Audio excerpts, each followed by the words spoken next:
Amigo cafeicultor, vamos começar mais um podcast, o Pod Cafeicultor. É um trabalho que nós fazemos com muito carinho para vocês. Estamos aqui no estúdio da Gerais Vídeos, em Alfenas. E qual que é o tema de hoje?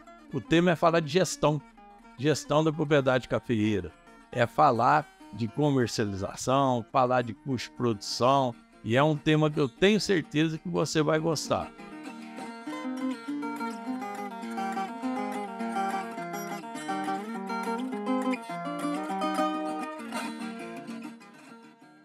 E para falar desse assunto, eu trouxe dois amigos, dois convidados especiais.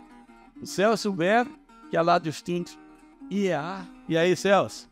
Satisfação estar aqui consigo, Gui. Obrigado pelo convite. Prazer também estar ao lado aqui do Emerson. E o Emerson Caselato, que veio lá da Cospé. Obrigado, Gui, pelo convite. Sr. Celso, prazer estar aqui com vocês também.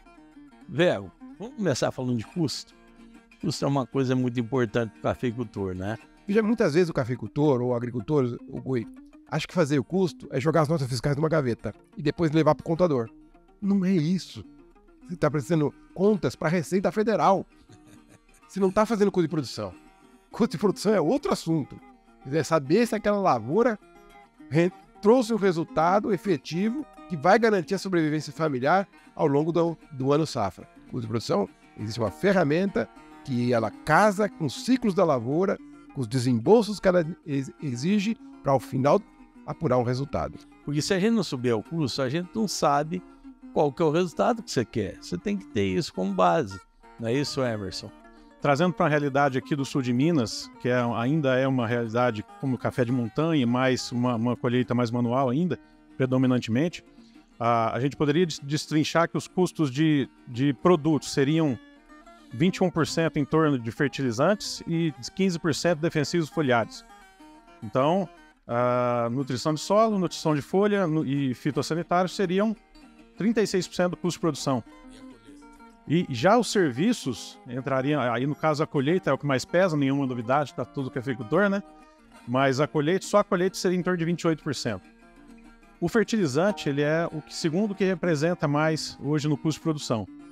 E ele é um dos pilares do custo que eu consigo mensurar, eu consigo administrar melhor ele com ferramentas que nós vamos falar durante esse podcast.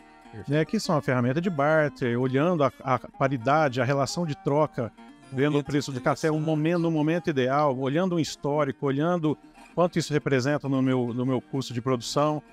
Então, hoje eu tenho acesso a essas informações. E quanto ao serviço, o restante entraria de aplicação, tratos culturais 13%, a varrição 9%, secagem e benefício 12%.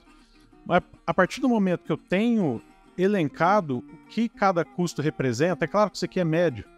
Na sua propriedade isso pode variar, né? Mas se já tem um norte a ser perseguido, eu já não estou no escuro.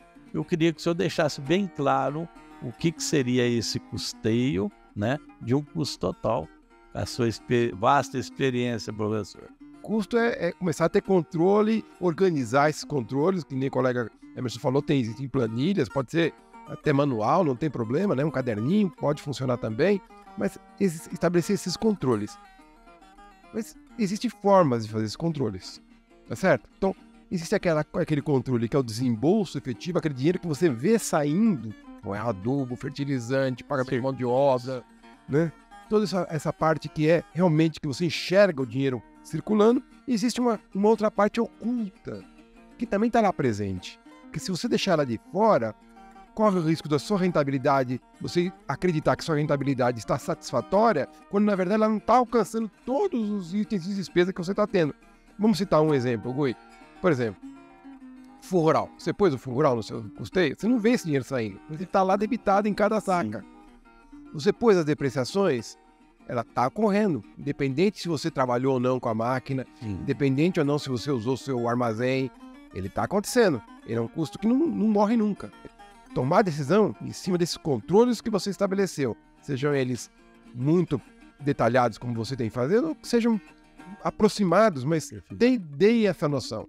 Eu acho que isso muda a forma de trabalhar na cafeicultura e torna ela muito mais eficiente e espero, né, se os preços colaborarem, mais rentável.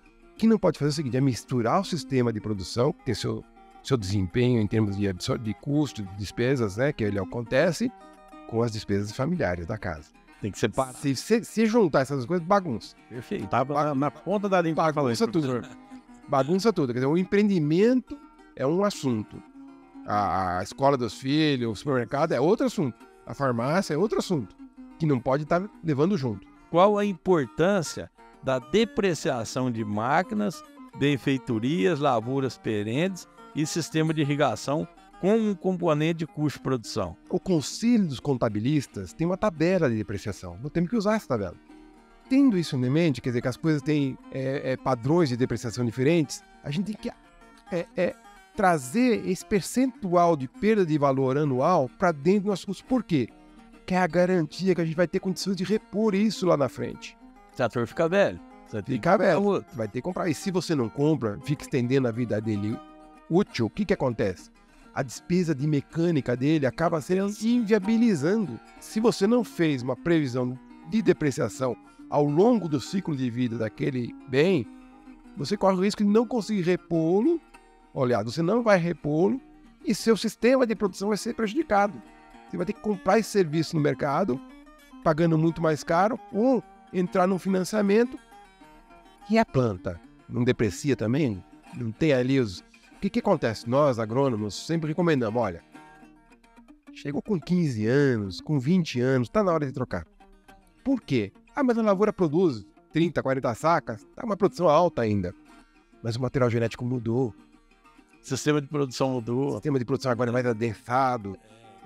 A bebida agora, né, essa nova variedade bebe melhor, você conseguir fazer um café especial. Resistência ferrugem. Um monte de coisa mudou em 15, 20 anos, mudou muita coisa na parte genética, né, que a gente está falando aqui.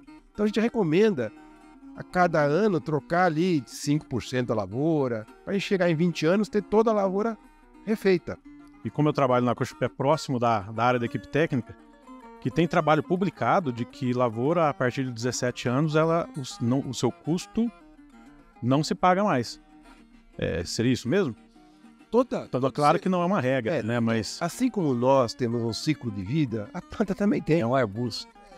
Ela tem uma área, um momento que ela está no desempenho máximo dela, que eu diria que é lá o 7º, 8º ano, que é o máximo de desempenho dela, né? Isso estaciona até o 13º, 14º, depois começa uma fase de declinar mesmo. O produtor tem que definir uma margem de lucro? Qual que é essa margem de lucro? O que é bom para ele? Ele já sabe o preço do custo. E aí? Eu sei esse número. Me fala o que eu tenho que fazer agora para frente. Quanto eu preciso ganhar com a minha lavoura para justificar todo o esforço de trabalho que eu tenho? O risco que eu corro, o esforço que eu faço. Eu crio uma regra, quer dizer, 50% acima do que o banco paga? Ótimo, vamos trabalhar em cima disso. Qual a produtividade que eu tenho que ter para chegar nisso? A preços atuais. Ele tem que entender qual que é essa margem, né, Emerson? Ele tem que pôr um limite. Não, o ideal para mim seria 50, mas fico satisfeito com 25. Você ter um alvo factível, se garantir quanto aos seus custos e com a sua marca, com o que sobrou em aberto, aí você se preocupar com aquilo. Hoje, eu vejo por experiência própria, às vezes meus familiares se preocupando tanto com a venda do café, que talvez poderia dedicar isso preocupando com a produtividade, né? Com o trato da lavoura, com às vezes uma mecanização que podia ser mais bem feita em alguma área, o investimento não tão alto que podia reduzir o custo. E quando eu garanti meus custos através de ferramentas como, por exemplo, o barter, é onde eu travo, onde eu me garanto que naquele momento, por mais que fale, mas e se o café subir? Mas naquele momento tá bom para mim? Nesse momento satisfez os meus custos de produção? Então nesse momento para mim está satisfatório. Eu vou deixar aquilo para trás e vou me preocupar agora com o que sobrou dos X% que sobrou, aquilo lá já está travado. E agora isso aqui eu vou, ou se o café subir, aí eu vou me preocupar, dá para investir. Qual que é a importância de eu transformar na minha moeda que é café? Exatamente. Fala isso pra gente, Celso. É porque a gente tem o seguinte, a gente olha o passado, e o passado diz o quê? As pessoas que trabalharam com as travas, com os mecanismos de defesa de preço, transferindo uma parte do seu risco para o comprador, estão melhor situados economicamente do que aqueles que colhem e ficam com essa preocupação de vender o café. Qual que é o preço que eu vou ter para vender? Qual que é o preço? Esse fica atormentado. O que fez as ferramentas de seguro, de trava de preços, né? Que na verdade é um seguro de preços. Esse sabe quanto vai ganhar e está focado na produtividade, está focando na produção, porque ele não tem essa dor, esse tormento. Ele já transferiu para a moeda dele. Já transferiu para a moeda dele, que é equivalente a café. Eu queria que você falasse um pouquinho dessa volatilidade, quando você compara exatamente o que a moeda do produtor saco de café por tonelada de adubo. Eu queria que você explicasse isso. Sempre que essa entrega do café foi vinculada à compra dos insumos, ele nunca teve o prejuízo. Por quê?